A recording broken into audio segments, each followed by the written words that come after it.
Number 10. Jean Grey was resting the whole time. After Jean Grey died as part of the Phoenix Saga, everyone was left flabbergasted. During the story, we'd seen Jean merge with the Phoenix Force, become insanely powerful, lose control over this power, become corrupted and dark, basically become a huge supervillain, and finally sacrifice herself, knowing that if she didn't, it would only end badly. Or worse than badly, because it was already pretty bad. Jean Grey, one of the original X-Men team, was dead. Or so it seemed. Later on, Marvel would want to revive the original X-Men team and bring them together on a new team and comic series called X-Factor. So Jean needed to come back to life. But hey, she was dead. So we got the added story to explain that the version of Jean that had died wasn't really her, but was a separate entity known as Phoenix. Sort of this merged thing. Wasn't really Jean. Jean herself was resting comfortably in a pod beneath the ocean, still lived, and would be able to return. Yay. Number 9. Tony Stark was adopted. Yep, that's the thing that happened. I'm just wondering if this one will show up in the Marvel Cinematic Universe. I can't deny that if we get an Arno as a result, an Arno Stark, I would actually not be too upset with that, even though this retcon's pretty weird. The reason this retcon was such a terrible retcon for Tony was that his parents and their loss always remained a great catalyst and huge emotional plot point for him. Now, of course, just because he was adopted doesn't mean that he can't still love his parents as much as he did and still be as emotionally affected by their death. That's not what I'm saying. But his parents also had a naturally born son that they hid from Tony, who was born before they adopted Tony, and he also didn't know that he was even adopted. Also, there were aliens and alien tech involved in Arno's birth, which explains why this all had to be a secret, but also it's just a lot. All in all, this revelation greatly changed the way Tony saw his parents and made their relationship more complex. And I don't know if either of those things needed to happen. Number 8. Hail Hydra. One of the most shocking moments in Marvel's comic history was when it was revealed that Captain America was actually a sleeper agent for Hydra the whole time. Say what? The guy who for years was diametrically opposed to Hydra and all their beliefs, who had tried and succeeded to foil their plots countless times, was a Hydra agent? How could this be? Well, apparently all those wins were a part of his doing a very good job to convince us all and trust him so that he could stab us in the back at the right moment and take over America, becoming Hydra Supreme. Fortunately, this evil version of Captain America would later be revealed to have been created by Kobik, a living sentient version of the Cosmic Cube who was manipulated into making this retcon happen. What's more, the true Captain America still existed within the shards of the Cosmic Cube and would return once more to defeat his evil self, fixing the timeline. So, I mean, at least this retcon ended up not staying permanent, but still, it's pretty weird. Number 7. Zorn. Okay, so I was actually going to make the title of this point a little more explanatory, but then I realized how long that would actually make the title of this point. Okay, so Zorn was basically a character who showed up in the comics who was a mutant who always needed to wear a mask. Because of this, we never saw Zorn's face, leading many to wonder who was really under the mask. Although I think most people just thought, well, it's probably a new mutant, because you know, we get new mutants added to the comics every day. But no, of course, this is comics, so it had to be someone. In a dramatic twist, it was Magneto. But no, of course, this is comics, so it had to be someone that we already knew. In a dramatic twist, it was revealed to be Magneto, who had infiltrated Xavier's school in order to rally up mutant support and help him create an army. He then destroyed New York, shot Emma Frost, killed Jean, and was eventually killed by Wolverine. Later on, however, Magneto would turn up again because, well, he's Magneto, and writers wanted to inch him closer to that line between villain and anti-hero again, so they basically retconned Magneto's involvement in all of this. It turns out there was a real Zorn, and it was actually Zorn's brother impersonating Zorn, impersonating Magneto, who was really to blame. Wow. Just wow. Number 6. Ugly equals evil. That's what Thanos' retcon taught us. Yep. Thanos' backstory was added in detail in the series Thanos Rising, and what many fans were surprised to learn was that his mother was apparently driven mad by her newborn baby's hideous appearance, and because of his appearance, claimed that she needed to kill him. That's pretty terrible. She sensed basically that because he was ugly, he would also be supremely evil. And the really shocking part of this was, of course, that she was right. But also, what the heck? Just because you don't like the look of your baby doesn't mean it should deserve to die. Fortunately, a retcon was later added to fix this when it was changed to it not being the baby's appearance but to a specific deviant gene in the child's genetic code that concerned both of his parents instead. Still, not great just analyzing your baby's genes and being like, we already know you're gonna be evil, but it's better than it just being about the ugliness in appearance as the pure reason for condemnation, I guess. Number 5. Doom is never wrong. Some people like Dr. Doom a little too much. I'm probably guilty as being one of those people. To the point that they can't let him be flawed. Doom must be perfect. Well, while Doom may believe that, the reality is it's his flaws that actually help to make him such a great character, and also are important because they are a part of the reason for his villainous nature. Originally, his vendetta started against the Fantastic Four, and more specifically Reed Richards, years ago, when Reed tried to give him pointers on a device he was building. Reed warned Doom that it was unstable, but Doom didn't listen. The device ended up exploding because, well, Richards had been right, scarring Doom's face. Unable to blame himself due to his huge ego, Doom decided to blame Reed, and thus a villain was born. However, retcons have come into play a few times in regards to his origins as to whose fault the device exploding really was. In one retcon, it's actually implied that it's Mephisto's fault, but if that's true, then why has Doom hated Reed so much for pretty much forever? Another retcon implied that Ben Grimm possibly intentionally sabotaged Doom's machine, which is an even worse retcon because it makes Grimm, normally a very lovable character, look like a jerk. Both of these retcons help to buff out Doom's flaws at the expense of making his feuds illogical. Number 4. Peter and MJ's marriage never happened. During the story One More Day, Peter made a pact with Mephisto to ensure that his Aunt May would live. Part of this deal was also that people would forget Peter's secret identity, which was currently out in the open. Although it wasn't like a bargain part of the deal, it was just a thing that would happen. But what did Mephisto want in return for this? Peter to never be a hero again? Did he want his soul? No. No, no, no, no, no. He wanted his marriage? Mephisto wanted to take Peter's marriage to MJ. And by that, I don't mean that he wanted himself to marry MJ, which would actually make, in a weird turn of events, more sense. I mean, he wanted to make it so that their marriage never existed. This was such a strange request that many were left speechless when Peter agreed, and this actually happened. What was likely really going on is that Marvel no longer wanted Peter to be married. Or Joe Quesada never wanted Peter to get married in the first place. They wanted to return to the days when Peter was flying free and single, so this story happened to erase it. Number 3. Norman Osborn and Gwen Stacy's relationship. This little frightening retcon was added during the Sins Past story. It also made Peter look like an insensitive jerk, just for good measure as well. The story here that was added in was that Gwen Stacy had an affair with Norman Osborn, a man who was much older than her at the time and who would go on to be responsible for her death. This affair resulted in Gwen becoming pregnant with twins, which she secretly gave birth to. Norman then raised these children, lying to them that they were actually the children of Spider-Man and Gwen, and that Spider-Man had killed their mother, turning them into misguided villains. This was not a retcon anyone needed, but hey, it was one that we got. Number 2. Scarlet Witch and Quicksilver were never mutants. If you have been subscribers to our channel for a while, then you likely saw this one coming from a mile away. A list of the worst retcons with Amanda hosting it? I wonder what she's gonna rank high up on that list. And you were right. One of the worst retcons in mutant history for me will always be this. During the events of Axis, it was revealed that Wanda Maximoff and her brother Pyotr, Scarlet Witch and Quicksilver respectively, were never the children of Magneto, and as such, never mutants. Instead, we learned that the High Evolutionary abducted them when they were young, experimented on them, and then disguised them as mutants and returned them back to the world. Why? Well, we don't really know, which is part of the reason this is such a terrible retcon. That, and it erased years of meaningful family drama and history, and created a bunch of plot points that no longer really made any sense.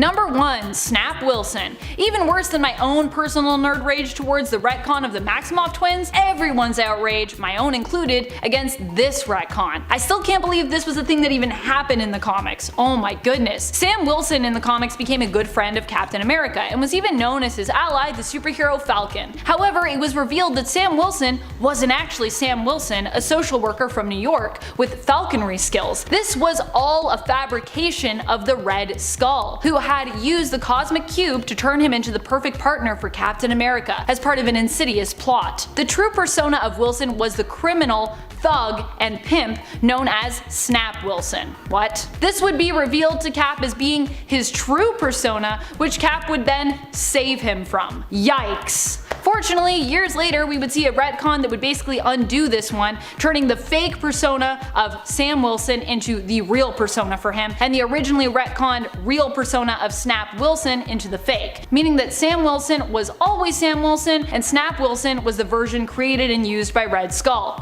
Whew! Thank goodness. Kicking off the list at number 10, Superman's Secret. Ooh. So in Superman issue 300 back in 1939, we see the front cover of this issue and it shows in big text, "Revealed at last, the startling secret of how Superman fools the world with his Clark Kent identity." And you see Superman on the cover like, "Wait up, look at my face. Do you believe me?" He's on point, like he's very aggressive. He's like, "I'm Clark Kent, look at my face." It's basically what we've all been thinking when we see this guy in his disguise. The whole issue is about how dumb the glasses disguise is. And it's pretty funny at first. But the thing that sucked was that he explained how his glasses are made from Kryptonian plexiglass and how that intensifies the low-level hypnotic effect. So people see him as Clark Kent rather than Superman.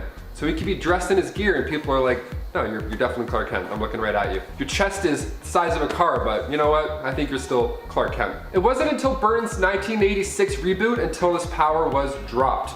Thankfully. Because if they had kept that idea, then it would have made the comics where Bruce Wayne pretends to be Superman pretty unnecessary. Also, if Superman has these powers in comics or movies, that would just be hilarious. It would just be Henry Cavill at the bar in his Superman gear just flexing, then a guy pours a beer on his head while we're just staring at him in costume. That would have just been weird. That guy should have been punched out to space also. Forget about his truck being stuck in trees. He should have grabbed him and just went, gone. Number 9, One Punch Man. Superboy Prime punches through reality itself. It is one of the most talked about events in DC's comic book history, and it has fans split over the overall decision. Crisis on Infinite Earths happened and brought together all these Golden Age and Silver Age heroes into the same place. It was a move made to retcon certain plot points while setting up a brighter and certainly bolder future. So what happens when you lock Superboy Prime up in a pocket universe? Well, once he's out, he gets so mad that he punches, but he doesn't just punch a hole in the wall like your classic Kyle from high school. No. He punches through reality, creating the multiverse, bringing back the dead Robin from the 80s, Jason Todd, to life. And that wasn't the only change though when it comes to the multiverse collapsing. Like Elastigirl's resurrection, and then the other characters come back as if they had truly never died. Like we had Lynx, Reactron, Ventriloquist, Scarface, and Magpie. This punch also changed some major history with Joe Chill, which I'll get into later. The numerous versions of General Zod were also replaced by just the one version. So, what a mess. Just what a mess. Number 8, Catwoman's origin. Okay, this one's super funny to me. So, Frank Miller released Batman Year One, and it was this dark and gritty issue. And included with it had Selena Kyle's true origins. She lived life on the streets and resorted to work just to make ends meet. People loved this dark origin story. This was a superhero origin story. Then the New 52 released Catwoman 0 in 2011, and the origin went from dark and DC-like to just, well, this. She is seen as this amateur thief, and she has an epiphany while falling out of a window, and she smacks the ground quite hard. And then, out of nowhere, a group of stray cats appear and start to lick her back to life. Look at her face, getting all sticky. First of all, the sound. Second of all, the smell. Wouldn't be the best. Basically just doing what Tim Burton did, but on the page. No way. Number 7, after the New 52 retcon, we saw Barbara Gordon in an entirely new way. So Alan Moore released The Killing Joke, and in this comic we see a paralyzed Barbara Gordon from the waist down. She then became Oracle and did a pretty bang up job with the Bat family. Also, she's in a wheelchair. How often do you see that? More inclusion for the win, folks. Let's get it. But with the New 52 retcon, we have Barbara Gordon back as Batgirl. So while some fans are happy with the change, most have expressed quite a bit of rage online, rightfully so. Number 6, Identity Crisis. Brad Meltzer's Identity Crisis was a 7-part issue released back in 2004. The first issue actually did really well with pre-orders, passing I think like 160,000. But come issue 2, fans weren't nearly as interested the first time around. There was a huge decline in numbers. Why though? Well, the cruelty of the content was deemed a bit too much for comic book readers at the time. It had basically turned into a murder mystery about the death of Sue Dibney. Fans weren't on board with how dark the story got with certain details, some drawing the conclusion that it was done just for shock value. Fans have said that every character involved in that comic was just ruined. So what do you guys think? Agree, disagree? Comment down below. Number 5, Evil Amazons. Yeah, you heard that correctly. The New 52 comes through yet again to disappoint fans. The New 52 Wonder Woman series began in June 2016, and Brian Azzarello made the Amazons' origin so that they attacked sailors on the high seas that were too close to their land. Okay, and if that wasn't bad enough, Azzarello even went so far as to make the Amazons murder these sailors and then toss their bodies in the water. And if they have any sons, well, those sons are being sold right into slavery. I don't think we'll be seeing this in the Wonder Woman sequel. I mean, maybe? Imagine if they went from like the first movie to like a band of hardcore pirates just whipping people off boats. Get out of town. The Wonder Woman clay origin was preferred over the new stuff. These false memories that were written to her story were liked. I mean, rightfully so. Number 4, what is love? More like, where is love? Green Arrow and Black Canary are an iconic couple, or rather, were. The two have been together since their early issues in the 60s, and then the reboot came along in 2011, and they weren't lovers anymore. What? For 5 years, readers had to watch them not be in love, and it was a weird time. Eventually, DC listened, and then when DC Rebirth happened, the couple was back together again. Now, this made fans happy, of course, but that was 5 years of storytelling, and now those issues are just scrapped. Awesome, sick, 5 years. A lot of words, a lot of eye movements, thanks. Number 3, Dead or Alive. Superboy issue 158 came out in 1949, so it was a little while back now. And the cover of the issue is enough to pull any reader in. It shows Superboy in space looking down at a capsule with his parents in it. And the words, "They're alive, my real mother and father." And behold, a couple of sleeping beauties. Jor-El and Lara were drifting in space for 15 years. The radio transmission comes in, calling Kal-El, and then he's like, yo, that's my name, let's do it, let's go. And it's a nice moment or two. Superboy reflects on recognizing his parents' voices, even though he was just a wee baby when he last saw them. So how sweet. But in the New 52 Rebirth storylines, apparently Jor-El survived the Krypton explosion, thanks to Dr. Manhattan, and he then became Mr. Oz, who was like a villain. This New 52 retcon makes absolute no sense. We saw Krypton's death, and we also saw his parents dying in it with our eyes. Number 2, Jack and Joe. We all know the name Joe Chill, the guy who killed Bruce Wayne's parents, Martha and Thomas Wayne. Now, after watching the 1989 Tim Burton Batman film, there's now another name in our minds when we think of the person that killed his parents. We of course think back to the Joker, and having him as the one who killed his parents in the movie. So which is the right one? Which one's true? So fans had to wonder this for years. If Joe Chill was actually the killer, these are confusing times. And then in Infinite Crisis issue 6, we see that Chill is again the killer of the Wayne's family. Thankfully, I mean, part of Batman's story was based off this way of things. And after Infinite Crisis, they made it so Chill was arrested the same night he killed Bruce Wayne's parents. These stories are way too confusing at times. Even reading this, my brain hurts. And finally, number 1, no kill. We all know Batman by his one rule, and breaking that rule is Joker's goal in the Dark Knight film, to never kill. Of course, having his parents die at the hands of a killer, one would assume he's not too fond of the act. But let's go back. Let's go back to Batman's first appearance.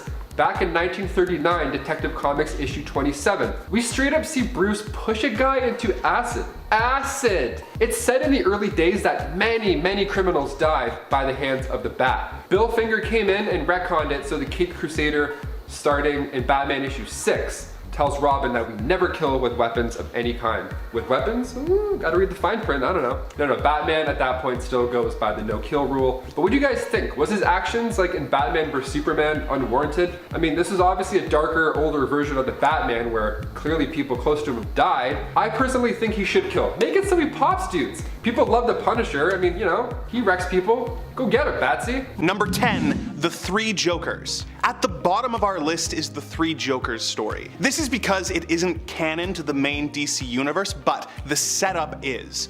When Batman became the god of knowledge by sitting on the Mobius chair, he became able to find out the answer to any question he asked. One of the first things he wanted to know was the true identity of his archenemy, the Joker. To his surprise, the chair informed him that the Joker was actually 3 different men. This was never really explored in main continuity, but in the Black Label story The Three Jokers, we learned that the reason the Joker acts so differently depending on the day is that Batman has been dealing with 3 different Jokers, known as the Clown, who was the Joker who killed Jason Todd, the Comedian, the Joker who shot and paralyzed Barbara Gordon, and the Criminal, who seems to be the Golden Age version of the character. The writer, Jeff Johns, stated that it was because it was so revolutionary, it would be out of canon with the option of bringing it into the main universe once fans inevitably loved it, comparing his story to Alan Moore's The Killing Joke, which went through a similar process. Personally, I think it's best this stays in Elseworlds, as it just opens up too many questions about Batman's already kinda weird continuity. Number 9. Martian Manhunter. Put some respect on my boy's name. In the New 52 era, one of the biggest changes made to the Justice League was that Martian Manhunter was not a founding member of the team, a place that he held for years. Instead, his spot was taken by Cyborg, who was now created thanks to a mother box. This had a ripple effect of changing the important place Cyborg held in the Teen Titans, meaning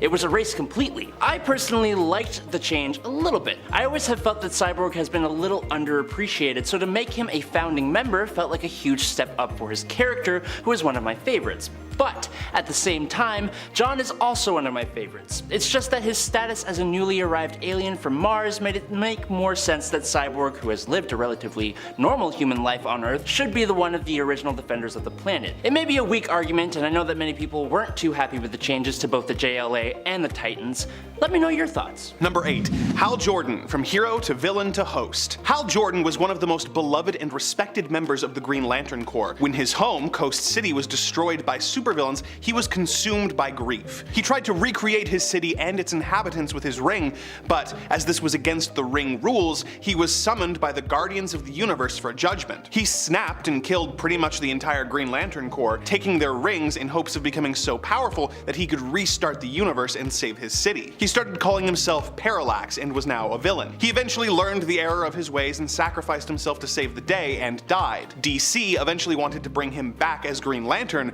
but realized that would be really hard with him having committed so much genocide since he was a hero. They retconned it so that he was actually being influenced by a yellow fear demon named Parallax who had taken over his mind. This allowed Hal to rejoin the Green Lanterns, be a member of the Justice League, and become the Lantern's golden boy again by absolving him of any responsibility for his actions. Number 7. The Justice Society. One of the most hated retcons to come out of the New 52 was that DC made it so that the Justice Society of America, a well-respected team that included popular characters from the golden age of comics, that was a huge part of DC's comic book history, both in the actual continuity and real life, had just never existed. It's just such an odd choice, as the legacy aspect of DC Comics that these characters served as the basis for was just completely wiped out. That legacy concept had done so well for DC prior to the past decade, so it seemed like such a strange choice to make. DC made a few weird choices with regards to retcons created during the New 52. Some were loved, some were not, but to fans, this one seemed just straight up rude. Just because Jay Garrick and Alan Scott are old news doesn't mean they aren't as important. Respect your elders, DC. Come on! Number 6.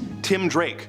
Robin no more? When the DC universe rebooted into the New 52 continuity, DC editorial wanted to make their heroes younger and changed the continuity so that the Justice League had only been operating for 5 years. If they had wanted to start the New 52 with Batman working solo or with Dick Grayson still being Robin, this probably would have worked.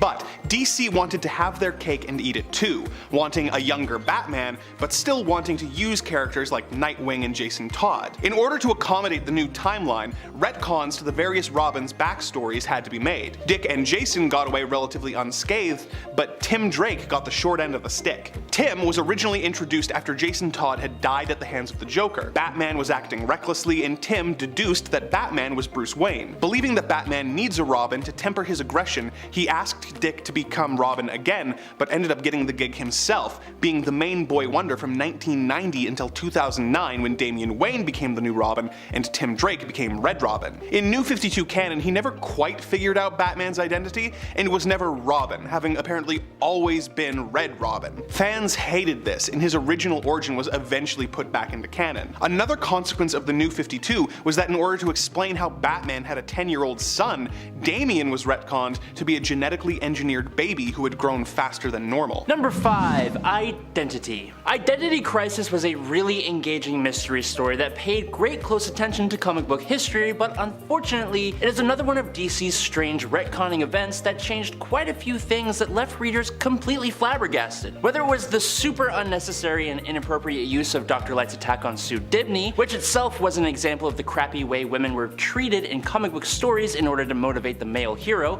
aka fridging, or the Justice League approved mind wipes that seemed kind of evil in the grand scheme of things. Sure, wiping Dr. Light's mind and turning him into essentially an idiot for what he did maybe seemed darkly justified, but wiping Batman as well? It caused Bruce to create the Brother MK1 satellite, which eventually became Brother Eye and created the Omax. Catwoman also suspected that her personality shift from villain to basically a hero might not have been her own choice. It caused the villain community to band together over the fear of being mind wiped, leading Lex Luthor to create the Society, and it even caused the falling apart of the Justice League. Also, can DC stop calling every damn event a crisis? I am in crisis just trying to keep track of them all. Number 4. Jay Garrick. Fictional or nah? When Barry Allen was introduced in 1956 as a reinvention of the Flash, they explained that in Barry's universe, the original Flash, Jay Garrick, and all of his adventures were the fictional exploits of a comic book superhero that Barry liked growing up. So when Barry got powers, he took on the identity to honor him, making the Flash a cosplayer. This was retconned in the iconic Flash of Two Worlds story from 1961's Flash number 123,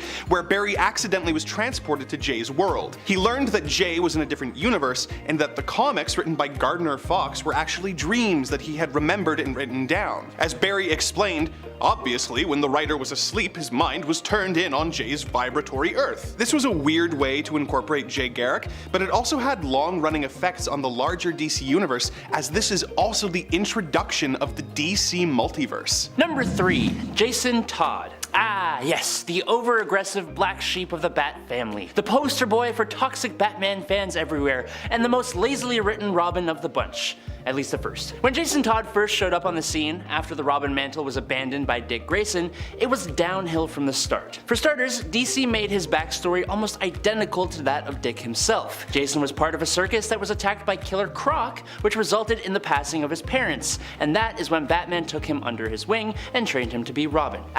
This time it's the Killer Croc's fault. Very original, DC. I see what you did there. Very nice, yes. So already this Robin seemed to be the target of Batman for being exactly like his beloved Dick Grayson, but Jason wasn't Grayson, obviously. In a retcon, he was made to be impulsive, reckless, and rageful, probably because his mentor wanted the old guy back. I'd be mad too. Now, his backstory was reworked to make him a tough street kid whose parents succumbed to a life of crime and substances, but that's not the weird retcon. After his passing at the hands of the Joker, and technically at the hands of the fans, and after his resurrection as the Red Hood, he revealed to his sidekick that the cause of his streak of white hair was the fact that Batman had made the young Robin dye his hair from red to black in order to make him look more like Dick and avoid anyone asking about this new Robin's identity. Sure, it makes some sense, but my god, Batman needs to learn how to be a better Bat Dad. Number 2. Punching reality. In one of DC Comics' first and largest moves, the publisher removed all of the parallel Earths that they created during the Bronze, Silver, and Golden Age of comics in the Crisis on Infinite Earths. This was controversial even at the time, as it was a huge move that was meant to streamline their continuity and bring everything into one Earth. Unfortunately, the whole move was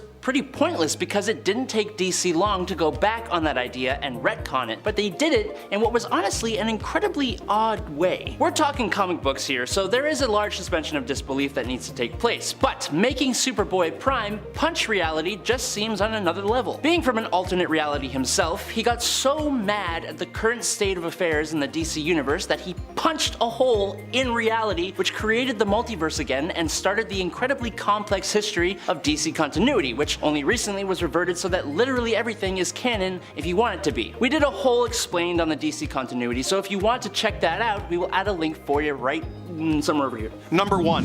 Hawkman's origin. Hawkman has one of the most notoriously difficult origins to keep track of in all of comics, so I will be giving you an abridged version of his history. In his original 1940 origin, he is Egyptian royalty who has been reincarnated throughout time as a variety of different heroes before eventually becoming the archaeologist Carter Hall, spelled like this. Carter becomes Hawkman and fights crime. With me so far? When reintroduced in 1961, he is an alien cop from the planet Thanagar named Carter Hall, spelt like this.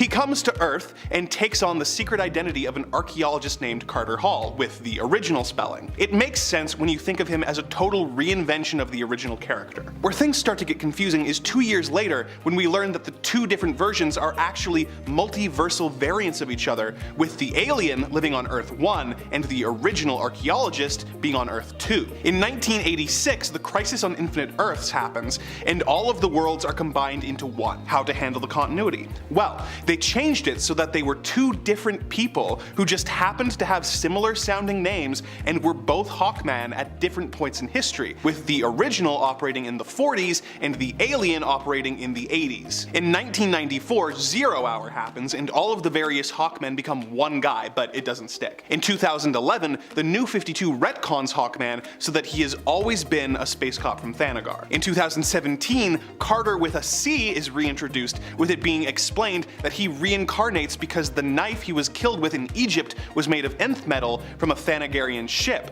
kind of introducing elements of both of the origins. In 2018, we learned that the two versions have become one again, with the space cop being one of Carter with a C's reincarnations, retconning the character to be able to be reborn not just in different eras on Earth, but on other planets as well. So, to sum it up briefly, reincarnated Pharaoh becomes space cop, becomes two different people. He's retconned to have only ever been a space cop, and is retconned one last time to be a reincarnated Pharaoh who in one of his lives was an alien space cop. Which, when you say it like that, makes perfect sense. By the way, most of this can also be applied to Hawkgirl. Number 10. Gwen's secret children. Norman Osborn slept with Gwen and they had twins in secret together. Shocking? You bet it was, but that is exactly what happened in this very strange retcon from Sin's past. It featured a reveal as well that Peter Parker was not in fact Gwen's first, which seemingly broke Pete's heart, despite the fact that it's been, years since Gwen has been alive at this point, and the fact that it's kind of just a weird thing to focus on, honestly, when it comes to this revelation. Especially when it comes to the caveat that your dead ex also apparently had twins in secret with one of your greatest enemies, and the person who ultimately, kind of killed her. I mean, you could say that Spider-Man killed her. You can debate that all you want, but I think Norman's presence was pretty crucial in that. And now, those twins have grown up, and they also think that you're their father and that you're responsible for their mother's death. So, all in all, just a weird thing for Pete to focus on, and just a very weird retcon in general. And friends, before we move on to our next spot on this list, if you love what we do here, and if you love when I get to smash the retcon button and talk about retcons, be sure to smash that like button to let us know you like it. Number 9. Kindred's revelation. As weird as the previous retcon from Sin's past was, the good news is it's been retconned out of existence. Aha! This all happened during the end of Nick Spencer's run on The Amazing Spider-Man on ASM. In ASM issue number 73, which I honestly just collected because of this, it's explained to Norman by his son Harry, or I guess his son's vengeful kind of new demonic form, that Harry teamed up with Mendel Stromm and Mysterio when he was still alive to create an extremely convincing illusion, making it seem as though Norman had slept with Gwen when he actually hadn't. Gabriel and Sarah Stacy were actually not anyone's children, but simply test tube clones created based off of Norman and Gwen's combined genes. Kind of a weird retcon, but also kind of a great one. Number 8. Black Widow's origins. Black Widow used to be a ballerina. Or at least she used to be. Initially, Black Widow's origins was that she was a ballerina who married the Russian super soldier superhero Red Guardian, and after he went MIA and was basically presumed dead, getting blowed up, she decided to join up and fight for her country, inspired and impassioned into patriotic dedication by his sacrifice and unfortunate fate. However, it turned out that he never really died, but that Russia had it appear as though he did in order to manipulate Natasha into becoming one of their agents. However, then it was retconned that Natasha never really even was a ballerina at all, but merely these had been memories implanted into her mind by the Red Room, whom she was in the care of actually for most of her life, at least according to one of the accounts of the various versions of her origins. It's also been implied that she was not actually inspired to join up with the USSR following the supposed death of her husband, but instead was blackmailed into doing so. Basically, her origin is one that we seem to constantly revisit and tweak, so it's kinda hard to keep up with. To be honest, I kinda wish she had actually just got to be a real former ballerina turned spy, because that just sounds like a cool origin story to me, but hey, implanted memories. Number 7. Araña's powers. Araña is Anya Corazon. For those who are unfamiliar with her character, she is another Spider-Man-like superhero from Earth 616. Despite sharing some connection to the world of Spider-Totems and Spider-like abilities, Anya was actually a pretty unique character in the sense that her power origins were more steeped in mysticism and magic. She was given her powers and her heroic calling after saving Miguel Lagar, a sorcerer from the Spider Society. She didn't get a radioactive spider bite, she got a magical spider tattoo. Anya had powers that gave her superhuman reflexes, wall crawling abilities, and super strength, but she also had a spider-like exoskeleton that she could produce, acting like a shield around her. She also had a power known as the Spirit of the Hunter, which kind of sent her into like a berserker rage. And because of her ties to the Spider Society, she was also extremely helpful when it came to reading prophetic scrolls that the Spider Army got a hold of during the Spider-Verse event. However, during Spider Island, her powers shifted to be basically just another carbon copy of Peter's instead, with her basically not having her original powers and then her just getting like Spider-Man's powers. Although at least now with Edge and End of the Spider-Verse, Anya does seem to be recovering her original powers, so they are coming back, but it was a weird retcon, and I was just like, but it actually ties into the Spider-Totem thing. Doesn't that make more sense? Spider-Totems are their own thing. Number 6. Franklin's origins. Franklin Richards is the son of Susan Storm Richards and Reed Richards. He is a member of the Fantastic Four and Future Foundation family, alongside his sister Valeria. While Valeria doesn't possess any superpowers of her own, at least not yet, although she is insanely smart, one of the smartest people in the Marvel Universe in fact, Franklin actually does have superpowers. Or he did. His powers are considered to be off the charts, or you know, at least they were. Franklin Richards had insanely powerful reality warping abilities that had been causing bouts of chaos, while also sometimes being insanely useful, ever since he was a baby. It was also believed that these powers were the result of him having an active and powerful mutant gene. However, as Franklin's powers recently struggled to remain consistent and eventually faded with time, he not only lost the powers, but he also lost his mutant status, which was revealed to be a result of him subconsciously reality warping his own DNA. This has made a lot of Fantastic Four fans upset, but also I'm still hoping it's leading us to something else. I'm still hoping it won't be a retcon forever and that something will shift. Maybe they had to do that because Franklin's going to be coming to the MCU and they were like, he can't be this powerful. We must nerf him in the comics. Number 5. Teresa Parker. Who is Teresa Parker? Honestly, after everything we've learned about her, that's a really great question,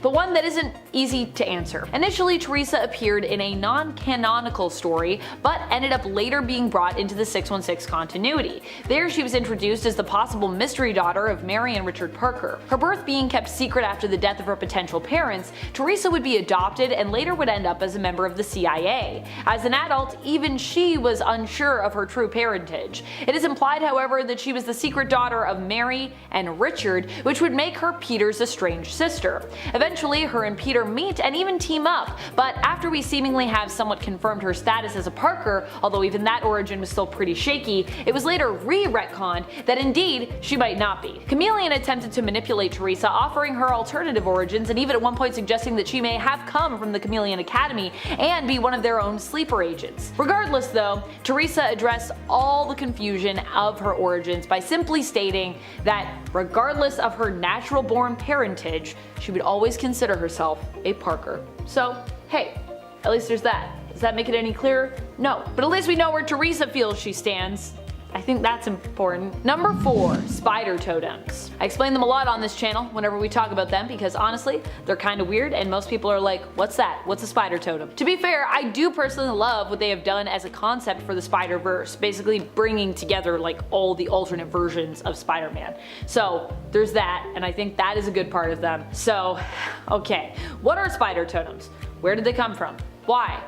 Why? Well, Spider-Totems are basically characters who are attached to the great web of life and destiny, who themselves are imbued with fated, spider-like powers thanks to their connection to, in essence, kinda like spider gods, who each represent a different archetype. With the concept of Spider-Totems, Spider-Man and other related characters with spider-like abilities went from being heroes as the result of a freak radioactive accidental spider bite or some other, freak occurrence, to becoming heroes of destiny and fate. Some people like it, some people don't. But it is a thing that exists and we must acknowledge. Number 3, Mr. Sinister's obsession. This has to be one of the weirdest retcons around. Although, I'm gonna be honest, I do kinda like this one. Mr. Sinister has always been known for being obsessed with the Summers family, especially Scott. This is seemingly because from a genetic standpoint, Scott Summers and his brothers have the most potential, with Sinister often believing that Scott's genes are actually the key to unlocking the most powerful mutant of all time. Typically, Sinister is a shipper of Scott and Jean together, and even went so far as to create a clone of Jean named Madeline Pryor to ship Scott with after Jean was believed to have died following the Dark Phoenix saga. I do not know where Mr. Sinister stands on the whole Emma Scott ship, however.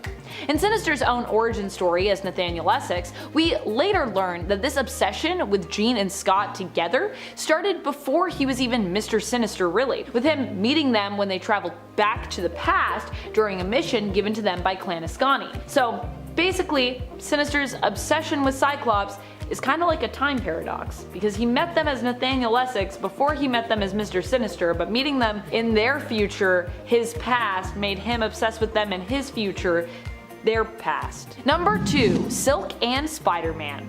This is a really weird one, but thank goodness we've moved past it at this point, and even Dan Slott has admitted remorse for this weird plot point that was added into Silk's origins, as well as some other initial elements of her character that played into racial stereotypes. He has openly stated that if he even could go back in time, knowing what he knows now and hearing what he's heard from readers, he would have written things a lot differently. Honestly, a refreshing take to hear from a writer when it comes to a weird retcon that was not positively received. Silk is Cindy Moon. She was bitten by the same radioactive spider as Peter and also received spider-like abilities. Due to her and Peter sharing the connection of the same spider, which gave them their powers, she and Peter, for some pheromonal reason, had an uncontrollable desire for and attraction to one another. And I really do mean uncontrollable here. All in all, it was a weird thing that was pretty icky, to be honest, but fortunately we moved past that, and the connection no longer makes either spider-based superhero act like a horn dog around the other, so yay. Progress. Number 1, Scarlet Witch and Quicksilver's origins. Well, if you know me, you knew that we were going to talk about this because I must talk about it at every opportunity. Scarlet Witch and Quicksilver have had a tumultuous origins, to say the least. Initially, they were the children of Maria and Django Maximoff, who became indebted to Magneto as young mutants after their lives were saved from an angry mob. Quicksilver's mutant powers allowed him to move and think at super speed, and Scarlet Witch's powerful but unpredictable mutant powers allowed her to hex her enemies, and sometimes honestly her allies, even warping reality at times to do so. They were initially portrayed as kinda bad luck powers in the comics, but would evolve to become more seemingly magical, being referred to as chaos magic, and also becoming powerful enough to allow her to warp the reality of an entire universe. We learn eventually that the Maximoff twins were not truly the children of the Maximoffs, but were simply adopted by the couple. They were the secret twins of Magda, Magneto's wife, making them, yes, Magneto's children. This would create a tense and interesting relationship between the three, with their family ties shaping much of their personality, complexes, and history throughout the years, and adding a lot of depth to Magneto's character. However, Marvel wanted to bring these two into the MCU. At the time, this was complicated, as Wanda and Pietro were mutants, which put them in a weird contested limbo, with Fox claiming rights to them due to them owning X-Men rights at the time, and Marvel claiming rights to them for film projects due to their frequent attachment to the Avengers, and they've never really been X-Men, so yeah. In order to make it so that Marvel could easily use the twins without it being contested in the MCU, they decided to detach them even further from mutant kind by retconning their origins during the events of Axis, with her alignment accidentally magically reversed as the result of a spell she herself had helped to cast. Wanda used blood magic to torment her own relatives, Quicksilver and Magneto, who were basically trying to talk her down at the time. While this worked on Pietro, it did not work on Eric, proving that he he was not really their father. The High Evolutionary provided further clarification in regards to this retcon, with it being explained that the Maximoffs were actually their real parents, with the High Evolutionary merely disguising them as mutants after abducting them and experimenting on them while they were young, which also granted them their powers. Later, Quicksilver would be implied to also possibly be an Inhuman, and Scarlet Witch's powers would be firmly cemented as straight up magic strengthened by her own Romani bloodline and heritage. So nothing mutant about either of them, apparently. So House of M, Avengers vs. X-Men, there's a lot of things that now don't quite make sense. Retcons can change a character's power set, their origin, and even the way we view them. In some ways for the better, and in many ways for the worse. Spider-Man is a character who has been plagued with a lot of misery in his life, and this has extended to the realm of retcons as well for him. Among some of the worst retcons that he's had is probably the one involving his marriage to Mary Jane, which was retconned out of existence after a plot where Mary Jane and Peter agreed to trade the existence of their marriage to Mephisto in exchange for saving Aunt May's life, which also had the added coincidental bonus of making Peter's identity as Spider-Man a secret once more. At the time, it wasn't a secret and everyone knew about it. But also, this sucked for a lot of us readers who were fans of the couple. For a while, I thought this relationship would be returned to us, with the end of Nick Spencer's run seemingly building towards that. But Zeb Wells, it seems, had other plans for MJ and Peter, unfortunately. Are there any ships that aren't together right now in the comics that you wish were happening, or any that loves that we've lost that you wish just came back? I love Oracle, but I don't really love the path we took to get to Oracle, if that makes sense. Batgirl is Barbara Gordon. Barbara Gordon is also known for being, in most continuities and stories, the daughter of Police Chief Commissioner Gordon, Batman's ally. Granted, most people don't know that Barbara herself is also Batman's ally and sidekick Batgirl. And when Barbara was targeted by the Joker, not even he knew this. In fact, he only targeted her because she was the daughter of the Commissioner, who happened to be at his home when Joker paid him a house call. As a result, Barbara was shot through the stomach, seemingly irreparably damaging her spine. Don't worry, she'd get better, because that's comics for you. And technically, this story wasn't even intended to be part of the main canon. The events take place in a story known as Batman the Killing Joke, but while the entire story was not made canon, the events of Barbara being shot were retroactively incorporated into the canon for some reason, leaving her paralyzed for a time. During this time, she took up the mantle of Oracle and became Batman's woman in the chair, a master hacker and a digital mastermind. That part I don't mind myself. Barbara as Oracle is still super cool, but the idea of this being the only part of the Killing Joke, her being shot, that was incorporated into the main canon, that I'm not a big fan of. What happened to Franklin Richards that he was ruined as a character? Well, many believe him being nerfed as a mutant totally ruined him. I'd also agree with this. I was holding out hope that his mutant status being revoked was part of a larger plot point, and that the overall story would eventually end with his mutant status being restored.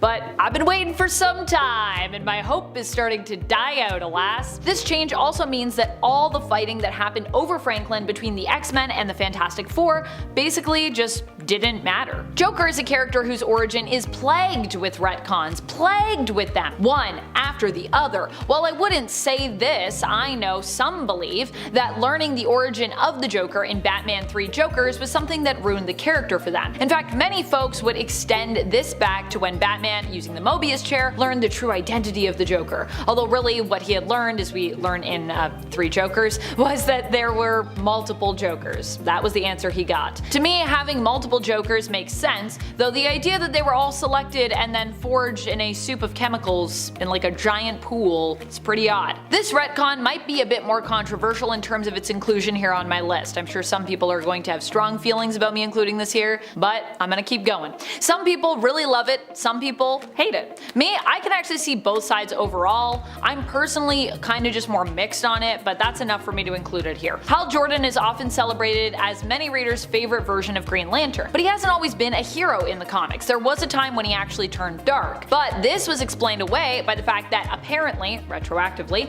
Hal Jordan had been possessed by the fear entity known as Parallax for years, which is also why his temples turned gray. That's right, that's why his hair changed color. While I like that this helps to preserve Hal Jordan's image as a tried and true hero, because he wasn't really responsible for everything that happened that he did that was bad, I do think this robs his character of some depth and agency in regards to that. After all, Hal had some reasons to go dark, and we could have just as easily explored that and then later set him down a redemption path, especially considering Hal Jordan turning dark is one of the most interesting things to have ever happened to this character. Scarlet Witch is one of my all-time favorite characters from Marvel Comics. If you know me, if you've seen me, Amanda, host some videos, you know I've been a long-time fan of hers. I constantly talk about Wanda on this channel, and I constantly talk about the injustices that she has suffered. Chief among them are her retcons, with one big retcon summing up the greatest issue I have with how she has been characterized in recent years. That, of course, is the monumental shift in her origin from being a mutant to a non-mutant. Sad. This all went down as part of Axis, which honestly is such a weird event. Axis is kinda like just a mixed bag for me. There are some things I really love about it and other things that are just a mess or are just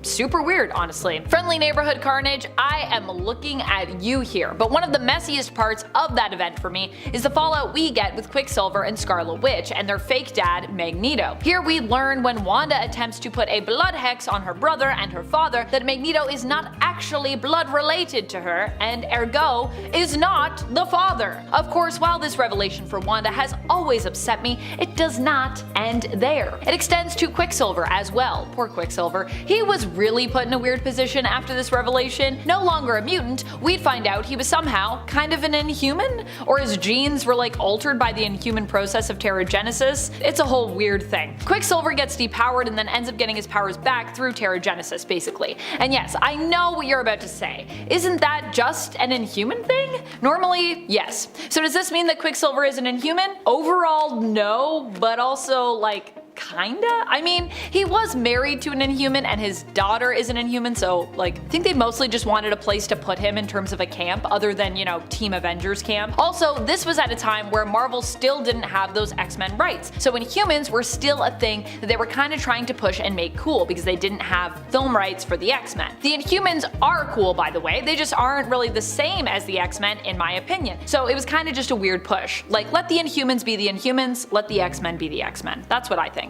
For those who aren't familiar with her, Holly Robinson was once known to be one of Catwoman's close friends. She was basically like a sister to Catwoman, although she wasn't exactly Catwoman's sister. Catwoman does have a sister, and it's not Holly, it's Maggie, so Holly isn't her sister by blood, but she is her sister through the streets. Holly and Selina grew up in the same orphanage in the Prime Earth continuity, but in the previous New Earth continuity, they grew up on the streets together, with Selina looking out for Holly as she would a younger sister. And yet it would later be revealed in the Prime Earth continuity, right around the time that Selina was set to marry Bruce, that Holly had actually been manipulating Selina into breaking off the marriage because she was secretly working for Bane. Okay, so this was more of a plot point and a bit less of a retcon, to be honest with you, but it was still a twist that was unexpected and that I didn't like. And I feel like surprise twists can have a very similar impact or feel to retcons, so I'm just gonna include it. It felt so out of character for Holly, honestly. Akin to Spider-Man's retcon woes, Gwen, Stacy, has had some of her own. This also extends to making Peter's life more miserable, as well as just making Peter kinda look like a superficial jerk in a way, with this specific retcon I'm about to talk about. What happened to Gwen? What is this retcon? Well, during Sins Past, we were given one of the worst retcons possibly ever, which involved Gwen having cheated on Peter with Norman Osborn, yeah, Green Goblin, and having given birth to twins, Norman Osborn's twins, that were born of their affair in secret. What? Thank goodness this was recently re-retconned away. Has been fixed, but still it's a retcon that happened. Power Girl's retcons have been numerous, and many of them have had to do with her origin and in some cases her powers. One of the most bizarre retcons she had was she was actually Atlantean. Yeah, very bizarre when you consider that she is normally known for being, of course, the cousin of Superman from an alternate reality than the main continuity. Also, there's a whole bunch of other weird stuff I could talk about with that, but you know, we're out of time. Get ready to smash that reset button because it's time to talk about questionable and downright bad DC retcons. With the continuity constantly being reset, there are many to choose from, sadly. This retcon is about Damian Wayne and his origin. Although I like Damian Wayne, I do dislike the way he was written into existence, especially when we had a perfectly good explanation for him before the retconned origin or his birth, or really straight up creation, really, is what it was. Before Damian Wayne's origin was explored officially in the comic book continuity, Batman and Talia had actually already conceived a child together. One that was kind of intended to be Damian, but you know. At least that's what was implied in this story. Batman, son of the demon. In this story, Talia and Bruce come together because they kind of love one another and even are considered married when this happens. Their passion results in Talia conceiving a child who is hinted to have been given up for adoption at the end of the story, without Bruce seemingly knowing of this child's existence. However, this story, after being written by Mike W. Barr, was at the time not considered to be canon. I believe, but I'm not 100% sure, that DC had decided against it being canon after the fact. I'm not 100% sure on that though, so feel free to correct me if I'm wrong there. Later though, in 2006, they had a change of heart and they actually wanted to see it modernized and incorporated into the main canon. And I thought, great, that sounds awesome. And Grant Morrison, who was writing Batman at the time, was tasked with this. I like Grant Morrison. However, while Damian was initially the natural-born product of love in the original story, given up by Talia, possibly in the hopes that her child would have a better life, perhaps, I don't really know. In the 2006 version, Talia forces herself on Bruce and Damian is a test tube baby that she keeps in secret from Batman, only to drop young Damian on Batman's doorstep 8 years later after he was born. Yeah, a very different take on that story. A lot darker and a lot more like, what? I don't know what's worse for this retcon. Cassandra Cain being evil or the retcon explaining how she was only evil because Deathstroke had brainwashed her using a substance that was only triggered by self-doubt he had helped to build inside her, thereby turning her evil. Say what?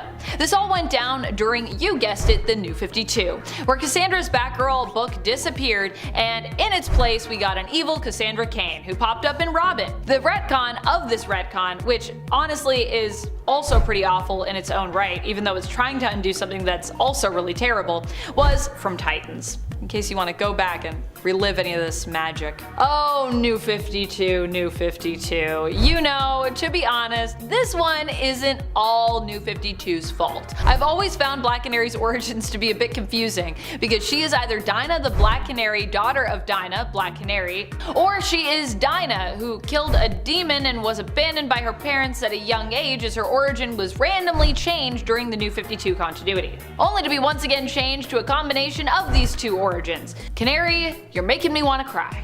I have honestly mixed feelings about this next one, but I know it's a controversial retcon in comic book history, which is why I'm including it here. We're talking about the explanation for Hal Jordan's unhinged and villainous turn as being explained by him being possessed by a fear entity, Parallax. The reason a lot of folks dislike this one is because they feel it actually takes away from the very real turmoil Hal was dealing with at the time, and undermines the trauma his character experiences. It also gives Hal a scapegoat for everything he does while under Parallax's evil influence, which, you know, I feel like you kinda need, but at the same time, would it be more interesting if it was just Hal and then he had to deal with all that stuff? Maybe. Another retcon that bothers me in terms of the way it was done is this next one, Jason Todd coming back to life. Now here's the thing, I like Jason Todd, I don't mind him returning from the dead and coming back and being Red Hood, all of that actually is pretty cool to me. But what I do mind is the idea of Jason coming back to life only really because Superboy Prime punched him back into existence. What am I talking about? Well, Superboy Prime was trapped in a prison constructed out of basically the Source Wall. The Source Wall in DC Comics, for those that don't know, is basically like the fabric of the universe and reality. It's physical and tangible, but also it's all of reality, so just try to figure that out in your mind. That's what it is. And while Superboy Prime was locked away in this prison, he decided to punch it in a rage. His punch was so powerful that he caused a ripple effect, with his punch extending across reality and altering things across time. One of these things, making it so Jason Todd never really died apparently. Well, he did die, he died for 6 months, but then he miraculously woke up in his coffin thanks to this punch. What a weird excuse for strange retcons DC wanted to make. If you've heard me talk about New 52 on this channel, you know I have a lot of feelings about it. I got a lot of complicated feelings. And specifically, one of the characters I feel mixed up about is Wonder Woman. Not just her either during the New 52 era and how she was depicted, which is honestly less of an issue to me, I think, but more how the Amazons were depicted and how Wonder Woman's origin was changed. That I feel feelings about. There are so many retcons that I have from the world of Batman that make me frustrated, and this is another one of them. It pertains to two beloved Batman characters. Spoiler, who for a time was also Robin, Stephanie Brown, and Batman's friend and ally, Dr. Leslie Tompkins. During War Games, Stephanie Brown ends up getting captured by Black Mask and ultimately is tormented by him before later dying from injuries caused by that torment and interrogation session. Initially, Batman blames himself for this, having fired her as his Robin and also not getting her to medical care in time. But later in the follow-up story, Leslie is revealed to be the villain in that regard, with it being revealed that she allowed Stephanie to die to teach Batman a lesson about running around irresponsibly with kid sidekicks. I'm sorry, what? And it gets worse. Later still, it would be revealed that Leslie actually hadn't done this, but had swapped out Stephanie with a similar looking cadaver and faked Stephanie's death, instead to teach Batman just teach him a lesson. I don't know what's worse, but neither of these is a good look for Leslie. And also, it really messed with just Stephanie as well. When John Kent first came into the comics, we got to have some quality time with him as an infant and a kid and see him grow up, and it was super cute. It was super cool getting to see Superman and Lois as parents. During this time, he got to know Batman's also relatively new to the comics son, Damian Wayne, and while initially these two didn't get along, they actually became really good friends over time. When they started getting to know each other, they were around the same age, but this changed when John went off to space. During this time, John would age up because space travel, and when he returned to Earth, he'd be a teenager while Damian was still just a kid, putting a wedge between their previously established close bond, as now they were at different places in their lives. While they used to have a stronger connection, they are still friends, but both are at very different points, like I said, in their lives, so there's not a lot for them to relate to. With this retcon, gone were the short-lived days of Super Sons, unfortunately. And I don't know if we'll ever get them back. Although a lot of people have been talking online about how are we gonna reverse that. I don't think we're gonna reverse that, but I like the optimism. Ick, ick, ick. That's all I have to say about this next retcon. It's so gross. Ugh. For a long time, it was one of the reasons I couldn't bring myself to appreciate Dick Grayson as Nightwing or as Robin. This story ruined his character for me, and it honestly took a while before I was ready to forgive him. I can't even comprehend how Babs ever was feeling. That's right, we're talking about the flashback during a stroll down memory lane where it was established in a Nightwing annual that Nightwing had cheated on his then fiancée, Starfire, with Barbara Gordon, after he'd gotten back from some space adventures. What's worse, he had actually come to check on Babs, but also to invite her to his and Starfire's wedding when they accidentally fell into bed together. Yikes. So you may have figured this out already at this point in this video, or if you know me, Amanda, you may have already figured it out a long time ago. When it comes to my thoughts on continuity resets, you may be thinking it's strange that while Amanda has talked about some of the changes made in New 52, she hasn't talked about the massive retcon as a whole. Well, my friends, I've been saving that sweet little nugget just for you. Ew, I can't believe I just said that. I'm sorry. Sweet little nugget. Anyways, yes, if you know me, you know one of my biggest complaints in regards to DC versus Marvel, let's say, is that I find the continuity at DC to be, at best, challenging to navigate. At worst, a complete freaking mess. Most days, I'd say, it's a mess, if you asked me, and a huge part of that is due to continuity resets. What is a continuity reset? Well, let's take New 52 for example. This one happened when we shifted continuities entirely, in essence resetting everything at day 0. Except, not really, because some series continued and were allowed to finish, bleeding into this restart point, making it even worse. And DC is very proud of its legacy numbering, so there are certain series, like Batman and Detective Comics, that have kind of mainly continued with their numbering, and Detective Comics I believe is now in the thousands in terms of issue numbering. I didn't mind all of the decisions necessarily that were made for characters during New 52, but that even for me is a mixed bag. What I did mind was just the idea of giving us a clean slate, because some characters had completely new origins, some characters had their old origins, some characters had some sort of combo weird thing happening. Now, when I talk about comics from before New 52, I have to specify that these are stories from the previous main continuity known as New Earth, and for fans of that era of comics, it technically means that their favorite canon stories aren't really exactly canon anymore. I mean, how weird is that? At best, best, retcons can fix inconsistencies and bad storytelling in comics. At worst, retcons can create inconsistencies and lead to bad storytelling in comics. Unfortunately, these are some of those. As many of you probably know, Marvel seems to love doing this thing where they make you believe a character is a mutant for a very long time and then one day just randomly establish that they aren't and that they never were. Almost every time this happens, people hate it. Wolverine's Lupine era is another great example. Wolverine has been around forever and has been a mutant basically for as long as we've had him. That all changed in 2007 around issue 50 of Wolverine Volume 3. Well, for a little while there, Wolverine was a lupine, a human descended from wolves. Wolverine was told this by ancient evil Romulus and didn't take it well. I guess the good news is neither did fans. This retcon was received so poorly, Marvel did a double retcon to essentially fix it. In the later comic Wolverine Volume 2 number 312, Romulus' sister Remus ends up literally telling Wolverine that everything her brother said wasn't true and the lupine species was not actually real. Well, that takes care of that, I guess. Next up, chaos magic. What is it, and was it ever real? After we learned that Wanda was tied to Chthon, over time the magic she used was also tied to him and her connection to the demonic powerhouse as a god. As the god of chaos, one of the titles that Chthon claims to have, this magic type became known as chaos magic. But there was also the issue of Wanda's initial origin. Wanda was first introduced as the Scarlet Witch back in X-Men, where she was teamed up with the Brotherhood of Evil Mutants. She was an evil mutant who had an unpredictable hex-based power set, often bringing bad luck to her opponents whenever she used her abilities, though not as in control of them as we now know her to be.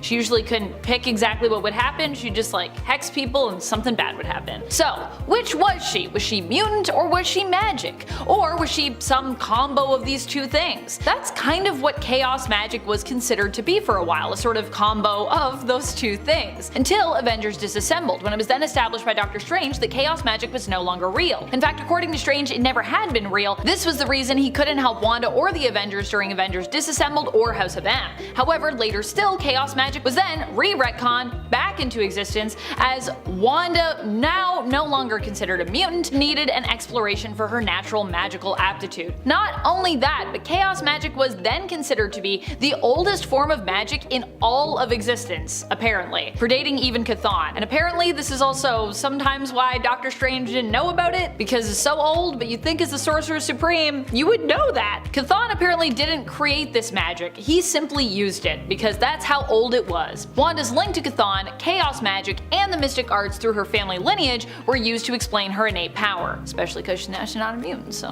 whatever. Poor Zorn was a victim of identity theft, but then not actually. Turns out he was the one committing identity fraud? We see Zorn for the first time in New X-Men Annual 2001 as Zorn, but it was all revealed at the end. Zorn was actually a vengeful Magneto using the Zorn identity to get closer to the X-Men. Turns out it was actually Zorn pretending to be Magneto, pretending to be Zorn, and Zorn was being controlled by someone named Sublime to foster mutant hatred in the world. So that's fun. At the end of the final battle, Zorn dies but then comes back because his essence was still connected to Sublime. Eventually though, he did disappear and his twin brother came to take over his place in the X-Men. He had all Zorn's powers and even had a mask like his. Marvel editors just really liked the character of Zorn and wanted him around permanently, whereas Marvel in general wanted Magneto back. It worked out well for everyone, well, except the storyline that Zorn originated in. Throughout it, there were hints everywhere that Zorn was actually Magneto, as that was always the intention. I guess they just mean nothing now. Speaking of weird characters that we thought we know who they were, but then it turned out maybe we didn't know. Did you know that Spider-Man has a sister? Yep, he does. Well, sort of. I actually don't mind Spider-Man having a secret sister in the comics, that's not what I'm upset about here, and that being a big reveal. But what I did not like about this one was the fact that it wasn't super consistent, kinda like Zorn. It was like Marvel was afraid to fully commit, so near the end of this adventure with his supposed sister Teresa, it's implied that she might not actually be a sister at all, and that her origins are as of yet unconfirmed in that regard. But either way, Peter still confirms that he considers her his family regardless. Keeping it ambiguous is not my favorite when when it comes to comic book family history, especially as someone that needs to keep track of that stuff. Franklin Richards, son to Mr. Fantastic and the Invisible Woman, has been having a bit of an identity crisis lately. First, he is a mutant and invited to Krakoa to be with the other mutants. Then he can't use the portal because he is not showing to be a mutant. Then we learn his dad, Mr. Fantastic, has made a device that masks his mutant gene, so eventually Franklin does end up on the island and he is a mutant again. But then, much later, after a big battle, he tries to come back, but he can't because he's not a mutant. It's hard enough to keep up with as a reader. Imagine that being your teenage years. Franklin is, or was, considered one of the strongest mutants ever, but if he uses his powers too much, it gets drained. Well, he did that, and his dad was trying to figure out what was wrong. When the X-Men extended Franklin's invite to the island, the Fantastics were thrilled, and they thought Franklin was too young to be leaving his family. There's a big fight in Washington Square between the Fantastic Four and X-Men over this kid, and it ends up being for nothing because he's not actually a mutant after all. Apparently, Franklin's powers were so strong that he unknowingly used them to make himself appear as a mutant, but when his powers are drained, he can't do that anymore, revealing his true nature. All that family and coworker drama and heartache for nothing. This has to be one of the weirdest retcons here. There are a lot of weird ones in relation to House of M that happen in retrospect and which would have changed the perspective entirely of this event, but this one really gives almost all of them a run for their money. Well, it's a tie between this one and one other one on our list, but I'm gonna talk about that one later. This one went down in Children's Crusade, where Billy finds his spiritual mother Wanda in Latveria, where Scarlet Witch claims that she is head over heels in love with Dr. Doom, and is even betrothed to marry him. What? Another interesting point Billy learns is that Wanda seems to be suffering from amnesia here.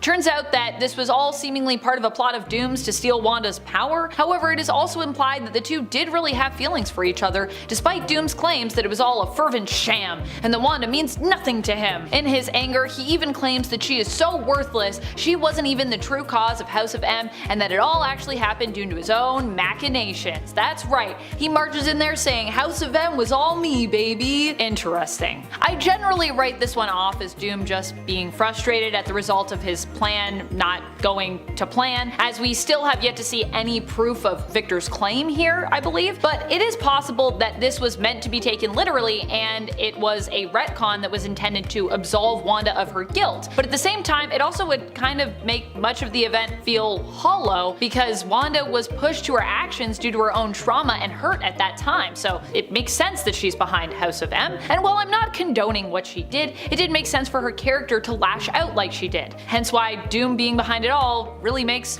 no sense. No matter which universe you look at, Iron Man is suffering. That's just the way of the worlds. In 2012's Iron Man 17, Tony gets some pretty serious news. Turns out he was adopted, and he already has enough daddy issues, but the revelation that has caused him to reevaluate his bond with his father, it didn't go over well. Maybe Howard wasn't the best dad to Tony because he secretly resented him for not being his biological son. The Starks' biological son was Arno, and he wasn't doing so well, so the Starks turned to Alien 451. The alien helped get Arno to term, but modified him in the process to wield the universe's most powerful suit of armor. That sounds familiar? The baby was born, but Howard had done some modifying of his own that made the baby's health decline. Who knows what would happen if 451 found out what Howard did, so the Starks needed a cover. Enter Tony. This is so sad. Tony was literally being adopted in a family not to be loved, but to be a decoy that is forced to live up to unattainable standards for his entire life. Eventually, Tony met 451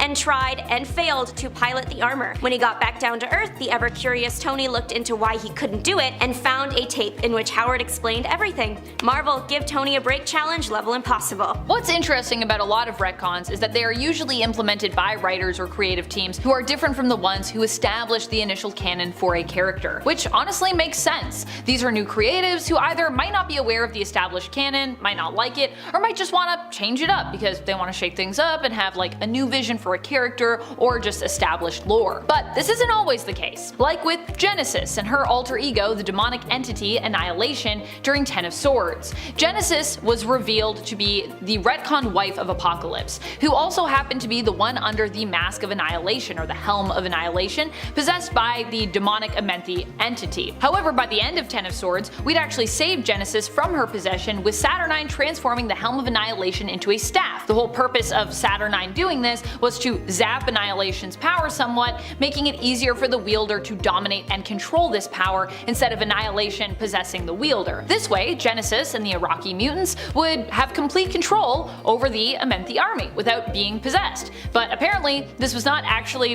what happened. In X-Men Red, issue number 12, Genesis is once more under the influence of Annihilation. Again, even though we just did this a few years ago, who while unable to possess her, is considered to be more of a corrupting force now than ever before, apparently, in staff form. What's worse is this time Apocalypse also wasn't able to stop Genesis by defeating her in one-on-one combat, so Genesis seeks to conquer and invade Arakko. And Apocalypse, while warning and preparing Arakko, says that he's actually got to take a back seat for this one because he already lost in one-on-one combat, so therefore he can't fight again. Apparently that's a thing he does now. We are back with my favorite, Tony Stark. It's time for his villain era, literally. Turns out for a while there in the 90s, Tony was under the control of Kang the Conqueror. This all comes to light in Avengers The Crossing. We don't actually know how long Tony has been under someone's control, but he's been deteriorating the lives of the Avengers for a while, causing financial instability and even going so far as offing people close to his teammates. It's definitely not a look we want to see for the Avenger. When he gets discovered by the other Avengers, there is of course a battle, but Iron Man is hard to beat.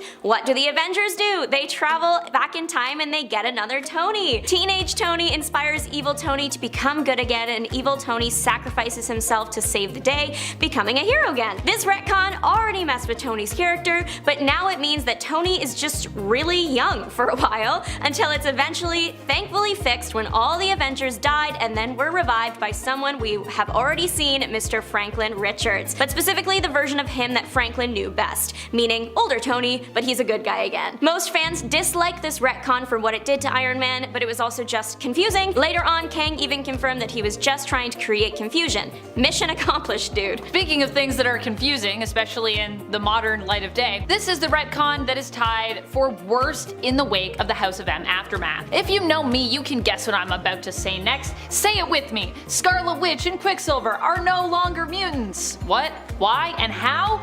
Yes, because of the MCU, and because the High Evolutionary is basically a major creep who likes to experiment on mutant younglings. I don't know. This retcon took place during the Axis event, which I have honestly mixed feelings about. The event, not the retcon. While there are parts of Axis that I like, this is decidedly one of the parts that makes me question if it might actually be the worst event ever, because that is how much this retcon bothers me. It's not so much about losing Quicksilver and Scarlet Witch from the mutant group, although that does sting quite a bit, but it's about how this retcon made years of established family drama pointless. Scarlet Witch and Quicksilver were proven as not being mutants when we learned they weren't actually Magneto's kids after Wanda attempted to put a curse on her direct family. While Pietro was affected by this, Magneto was not. The good news is that during the Krakoan era, Magneto firmly established that he still thought of the twins, Wanda especially, as his children. Even though they weren't actually his kids by birth, they would always be considered a part of the Maximoff family tree. It's a nice gesture, but I still desperately want this retcon to be undone.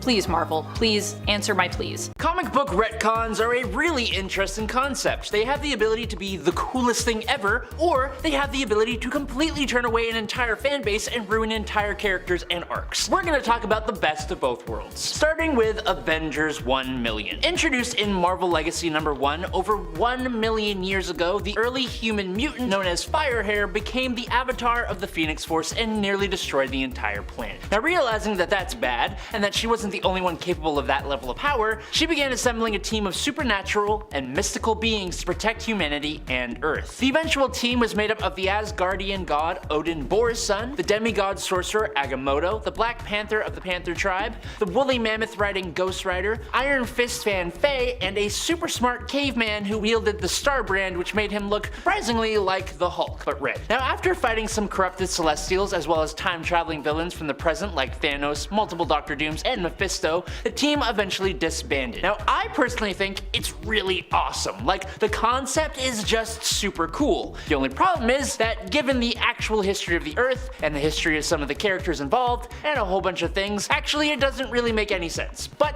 whatever man, there's a Ghost Rider riding a woolly mammoth. Sign me up, I'm there. But moving on, 2019's House of X #2 revealed that Moira McTaggart had been a completely detectable mutant all along and had lived numerous lives already. This was because Moira's newly revealed mutant power was reincarnation, sort of. Basically, when Moira died, her consciousness would reincarnate in the past when she was still in her mother's tummy, thus allowing her to retain all of the memories of all of her different previous lives, but allowing her to modify the course of her life as she wished with all the prior information about how things went last time. So through this power, Moira had a total of 10 lives. While she was at the beginning a super loving and caring person, over time and over the course of her different lives, she began to hate mutants and began hating her own powers, which led her to try and create a mutant cure during the 3rd life. She tried to change her ways in the 4th, 5th, and 6th lives, but then got fed up and tried to take out the Trask bloodline in her 7th life. She then tried helping Magneto and Apocalypse in her 8th and 9th lives, and then in her 10th life, she pretended to be loving and caring while secretly plotting to depower the entire mutant population. While all of that ranks among the absolutely biggest twists in Marvel Comics history, Moira's ultimate goal also completely shifted from saving and helping mutants to destroying them entirely after Mystique and Destiny stripped her of her mutant powers, and she came back for an 11th time as a cyborg, allying herself with Orchis during the fall of X. Next up, Robert Reynolds, or as I like to call him, Bob, was granted the power of 1,000,000 exploding suns after consuming the Golden Sentry Serum, which was an offshoot of the original Super Soldier Serum, except like 100,000 times more powerful. He used his powers for the greater good of all and put together a costume to make his debut as the Sentry. He was the example of what a hero should be. He had connections to Iron Man, was active during the years just prior to Fantastic Four's emergence. He became a role model for Spider-Man as well as an ally to the X-Men and equal to Reed Richards and a friend to the Hulk. The Sentry battled alongside the Fantastic Four and defeated his greatest enemy, the General, with the help of the X-Men. Except we had actually never seen the Sentry in Marvel Comics till Sentry #1 in July of 2000. That's because of Sentry's darker half, the Void, one of the most evil and destructive forces in the universe. The existence of the Void drove Sentry to team up with Doctor Strange and Reed Richards to erase the memory of Sentry from themselves and even the entire world. So really, Sentry had been around since before any of our favorite heroes had ever debuted. It actually worked really well, which we can't say of all the retcons on this list. For example, next up we are talking about the awful couple of Hawkeye and Mockingbird. This whole relationship honestly sort of seems like a cheap way of capitalizing on the Green Arrow and Black Canary coupling that DC had going on, but these two were nowhere near as compatible as their DC counterparts. The best example of that would be the whole thing surrounding a guy called Phantom Rider. To sum it all up, Mockingbird is caught and physically mistreated by the Phantom Rider, and so in turn, she eventually gets her revenge, taking the Rider's life. Now Hawkeye, instead of supporting his traumatized partner, is scared off by the fact that she took the life of her assailant, and he dumps her. Now while that really makes no sense considering Hawkeye's colorful past and the fact that she took the life of someone who did something absolutely horrible to her, it all got retconned. Now the story changed so that Mockingbird actually consented to do the jiggy with Phantom Rider, which means she then took his life for seemingly no reason at all. On top of that though, instead of leaving it so that Hawkeye dumping her for taking a life for no reason makes a bit more sense, Hawkeye now just used the passing of Phantom Rider as the excuse to break up with her when the real reason was because she had actually cheated. Now look, they didn't talk about this next point in part 1, and this story will forever haunt my psyche, so next up is the Spider-Man story, Sins Past. This story contains within its strange pages the revelation that Gwen Stacy, former lover and a teenager, was having an ongoing affair with Norman Osborn, the Green Goblin, a very, very creepy full-grown man, old enough to be her father. Not only was she having the affair, it even resulted with Gwen secretly giving birth to twins. Twins that Gwen threatened to keep from Norman, which became the new reason that Green Goblin tried to take her out. Twins that were half Green Goblin and grew up at a faster rate, and twins that became a pair of assassins and came to New York to attack Spider-Man. I do not recommend reading this story at all, because all you will be able to see when you close your eyes at night going forward is the incredibly creepy image of Norman and his Green Goblin face as he's laying on top of Gwen Stacy. But on to brighter and better things. Jean Grey's death in the Dark Phoenix saga remains among the most shocking passings in Marvel Comics history. Her sacrifice remains an unforgettable moment for many fans fans despite the fact that Fantastic Four number 286 retconned it out of existence. Issue 286 established that instead of the Phoenix Force becoming one with Jean Grey and influencing her decisions throughout the Phoenix and Dark Phoenix sagas, it turns out that the Jean Grey we saw wasn't Jean Grey at all, but was instead the Phoenix Force itself impersonating Jean Grey. The Jean Grey we all knew and loved was actually in stasis, in a cocoon, by the Phoenix Force at the bottom of Jamaica Bay, which is where her space shuttle crashed Uncanny X-Men number 101, and where she was reborn into the Phoenix originally. This brought the fan favorite character back to life, but devalued a large amount of the significance of the whole Phoenix and Dark Phoenix sagas for fans, and it made people start to hate Jim Shooter, Marvel's editor-in-chief at the time. Next up is Hydra Cap. The Marvel story Secret Empire introduced the idea that Captain America, the beacon of hope and the one who always did the right thing, was secretly this whole time undercover Hydra super soldier. This Hydra Cap organized the second superhuman civil war as well as a Chitauri invasion on the Earth. He got promoted to director of S.H.I.E.L.D. and influenced the legislation of the S.H.I.E.L.D. Act, which gave S.H.I.E.L.D. way more authority. He then used that new power to basically organize a Hydra takeover of America itself. Steve Rogers revealed himself as not only a longtime Hydra defector, but the Hydra Supreme. He allied himself with a new Madam Hydra, took advantage of a global catastrophe to seize control over the world's governments, and helped Hydra make its move. Hydra, who had seriously infiltrated S.H.I.E.L.D. at the time, began assuming control of key locations and executing anyone who stood in their way. The reveal of Captain America as a longtime Hydra agent completely took readers by surprise and even a bit of anger. Marvel realized and even admitted to their mistake, and so the story got retconned to have it